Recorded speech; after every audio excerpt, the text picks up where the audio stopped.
मुझे आपकी मदद की जरूरत है। अजलान घर छोड़कर चला गया है। जब वो शराफत की जबान नहीं समझ रहा तो हम उसकी जबान में बात करेंगे। आप तमाम शेयर्स बेच दीजिए। हमें मिलकर इसको रोकना होगा नुमान। मुझसे क्या चाहते हैं? आज शाम तक यूसुफ तुम्हारे साथ ही रहेगा। खबरदार कर रहा हूँ, कोई बेवकूफी मत करना। अब देखता हूँ कि कहाँ तक भागती हो तुम।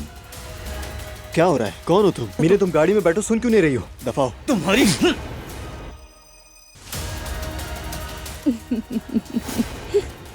क्या हुआ है उरूज? क्या सिर्फ मुझे ही दुख है? अजलान इस वक्त अपनी एक्स वाइफ के घर पर है। सबको मेरी तरफ से सलाम और गुड इवनिंग।